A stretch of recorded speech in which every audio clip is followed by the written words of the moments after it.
Yung isa yun, ayun mga nabipisa po, mga may butas pa, mga kabalin. Yan po yun nga yung ano ko ngayon, libangan ko.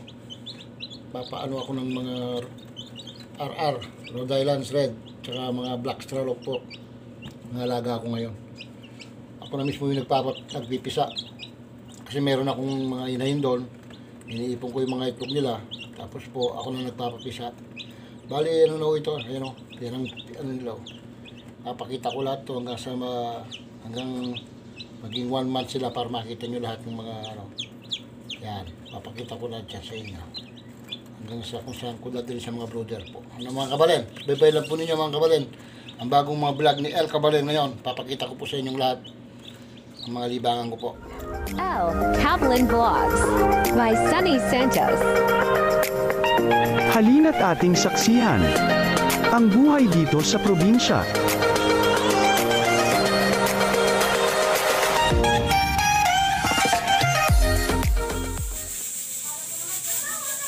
Yan po mga kabalin ang mga ipit na incubator ko. Nalinis ko na po yan, mga ito.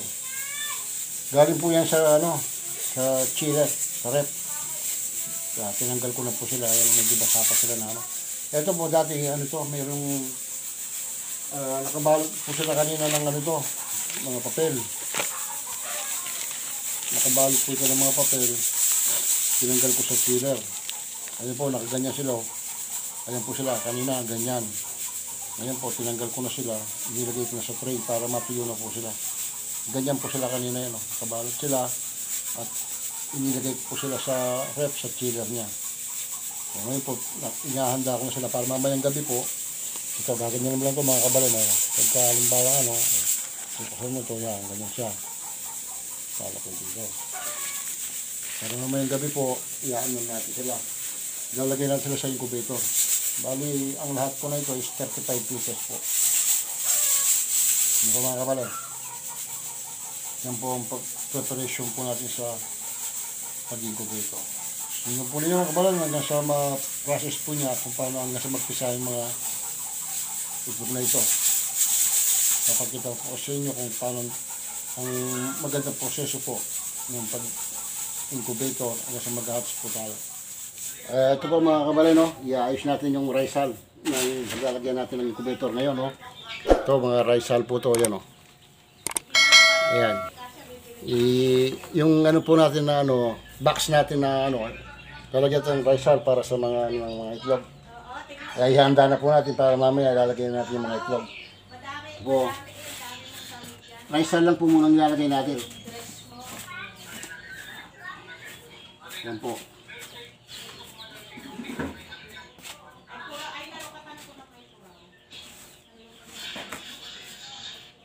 Papantayin po natin sila para maganda-ganda yung ng Ito rice hull lang po ilalagay natin. Para sa incubator po na mag-incubator tayo ngayon. Yan po, mga kabalin, Kaya nakanda na po yung paglalagyan natin ng Ayan. Ayan na po, nakanda na siya. Kompleto na po siya, may ilaw na. Tapos ayan po yung pan niya. Ilaw. Tapos yung pan, ayan po yung pan nyo. Ayan po. Kompleto na po siya ngayon, mga kabalin. Tubig na lang yung kailangan. Lalagyan natin siya ng tubig. Dapat po talaga mga kabalin ito. Ang tubig talaga kailangan nito para sa humidity ng mga itlog. Ito, tubig. Dito natin lalagay sa tapat ng ilaw. Yan. Ganyan po siya, ang posisyon niya. Ano po mga kabalin? Para po yung sa humanity ng mga itlog.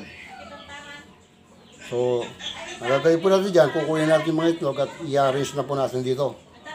Para mamaya po, umpisa na natin silang sindi itong incubator. Ano po mga kabalin? Ay, po. Ito na po, ang mga itlog.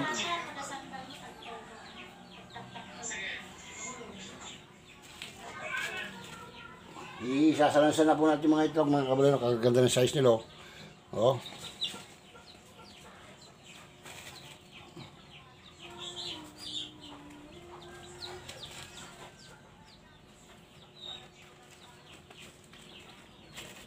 Dito po, sasanasan natin ng ganito. Tapos mamaya lagyan natin ng mga guhit para nakaayos na po sila.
Ito po mga kabal, magmamarking na po tayo ngayon.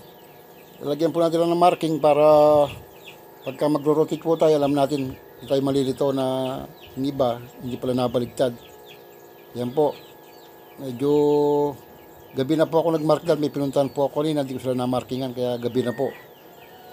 Ano po mga kabalin? Ang purpose lang po nitong pag-marking na to mga kabalin kasi ito po kasi nakalagay sila sa rice hull kaya ang ano po rito, isa-isa silang i-rotate.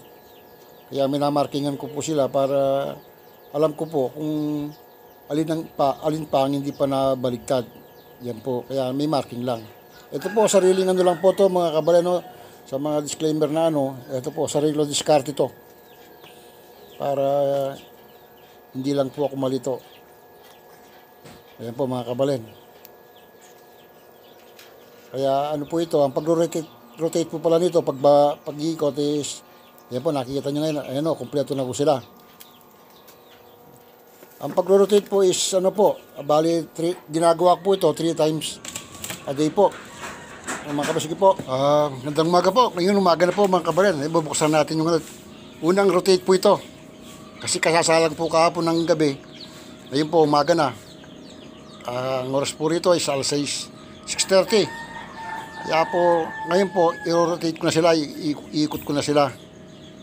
Ano po, ayan po sila. Yung ba sabi ko sa inyo, 3 times a day yung pag-ikot. Kaya umaga pa lang po, eto, habang nagkakapi ako, naalala ko na, i-rotate ko na po sila. Umpisan ko na po silang iikot. Ganyan lang po mga kabaleno, kaya tiyan yung marking nyo. O yan, ipapailalim ko lang po yung marking. Ibig sabihin yan, yung pagka wala ng marking sa ibabaw, naiikot na siya. Yan. Yan lang po ang purpose ko mga kabalen. Kaya kung sakali man po na gusto nyo pong ano yun, ito po wala namang ano to.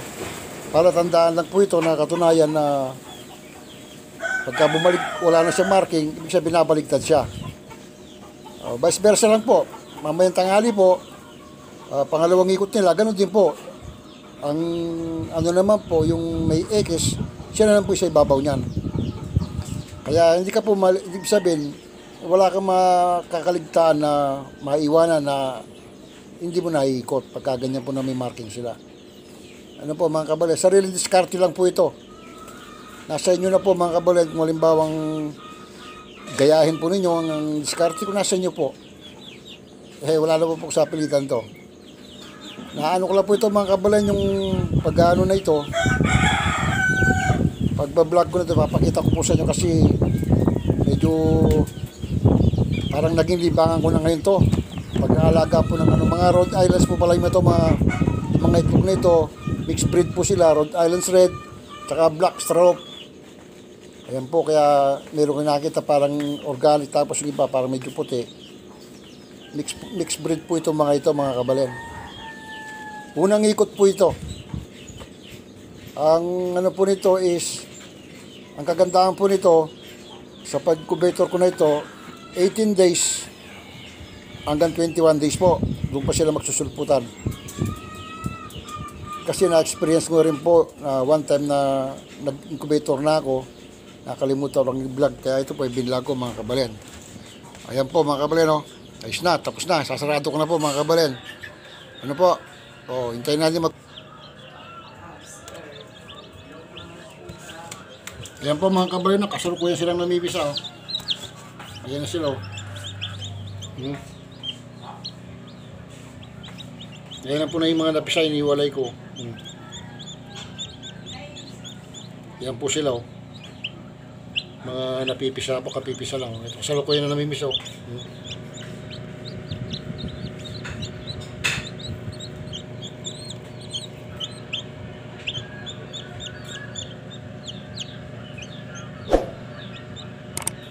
Yan po sila mga kabalen, no? May mga butas na, 20 days po sila ngayon.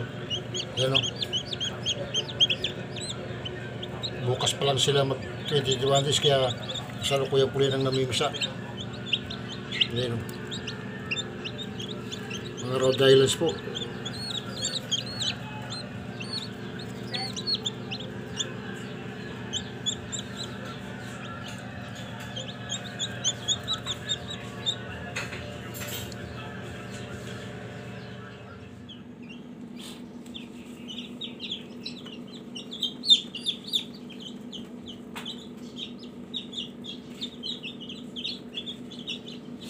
Ito mga black stralop to mga to.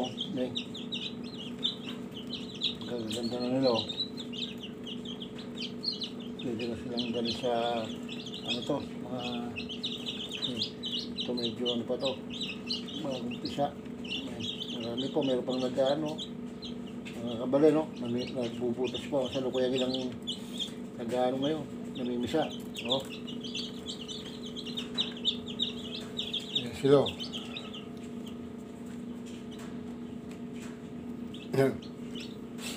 Ganyan po yung mag-hatch po ng ano sa sariling incubator. Ayan po sila, oh. Oh, magaganda, oh. Okay. Oh. Magaganda nila, oh. Ayan, oh.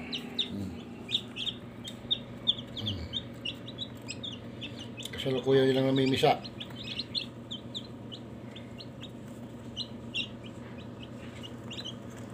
Okay.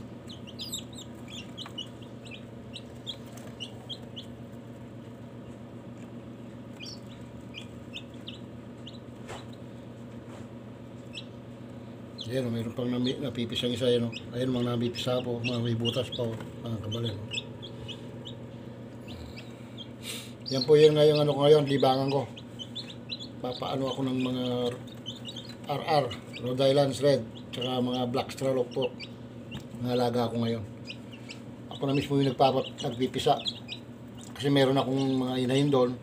Iniipon ko yung mga itlog nila. Tapos po ako na nagpapapisa. Bali, ano na ito, ayan o. Yan ang ano nila o. Papakita ko lahat to hanggang maging 1 month sila para makita nyo lahat ng mga ano. Yan, papakita ko lahat yan sa inyo. Hanggang sa kung saan ko dadali sa mga brother po. Ano mga kabalen? Bye-bye lang po ninyo mga kabalen. Ang bagong mga vlog ni El Kabalen ngayon. Papakita ko po sa inyong lahat ang mga libangan ko po. Ito po mga kabalen, pinapainom ko sila ng ano. Bago ko ilalagay sa brother po, pinapainom ko na sila para maano po yung kinain nila sa loob. Ang ano po nito mga kabalen is asukal, ano po, dahil wala naman akong ano, wala akong ano molasses na ano, asukal na lang po nilagay ko sa tubig, tapos papainumin ko muna sila bago ko ilalagay sa, ito po ilalagay ko sa mga brooder nito, ayan o. Ito yung bagong brooder nila ngayon, ilalagay ko sila rito. Ayan o. Yan po sila ngayon, sa brooder nila, mga kabalen. Kaya, medyo, ang pag-aalaga po, medyo maselan. Mga kabalen, kaya alaga po sila.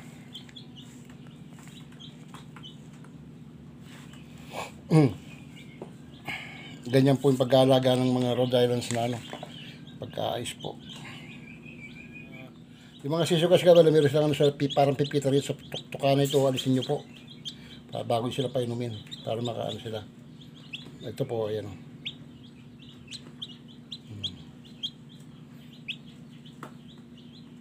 Ayan po, umiinom sila. Kahit na 3 beses lang po, pwede na po yun. Sa may pumasok na, unang papasok sa katawan po ng mga sisiw is tubig para maano po sila mga kabalin. Yung ano po nila sa loob, ma-detox po sila. Ayan po sila.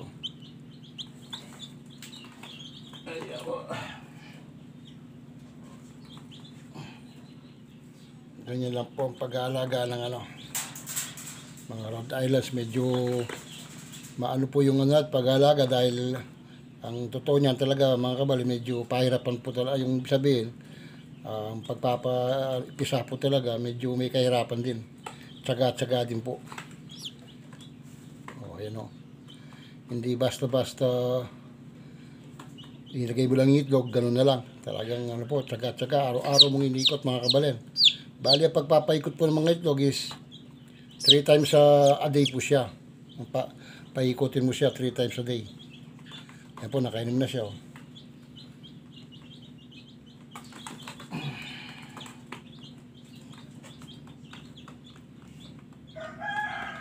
Yan po mga kabalen, kaganda nila mga kabalen. No?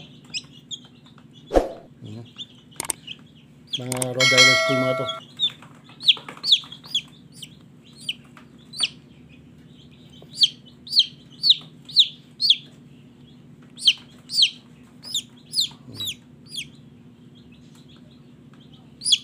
Takot pa siya, oh. Takot siya. Ayun na po siya. Okay na po yan. Sat nakainom po siya ng tubig. Kasi meron naman silang tubig dun sa baba ron. Ano rin po yun, may molasses din po yun. Ayun, oh. Lagyan po brown sugar po yung nilagay ko. Yan po yung mga Rhode Islands.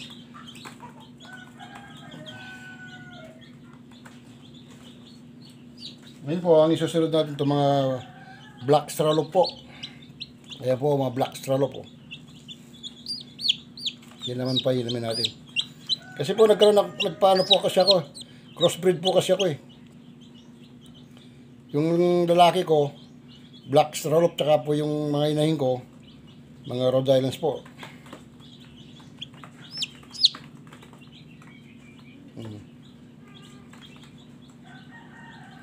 Okay na po yun. Oh, maano pa siya oh.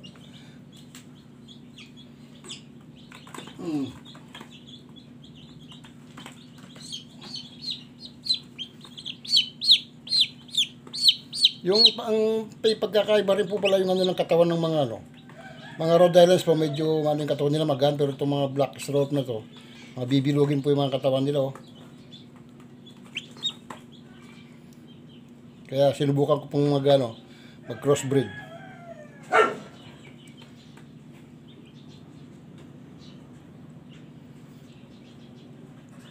Ito na po yung pinakalibangan ko ngayon mga kabalen. Isa pa. Ayan. Ayan po yun.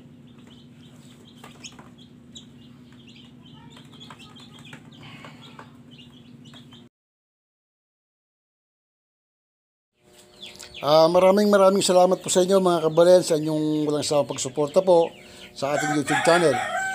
Ano po mga kabalen, sana po patuloy nyo akong suportahan. At sa nga po pala, pasensya na po kayo kung ngayon lang po ako nakapag-vlog kasi medyo naging busy po tayo. Ngayon po mga kabalen, papakita ko sa inyo kung paano po ako mag-alaga ng mga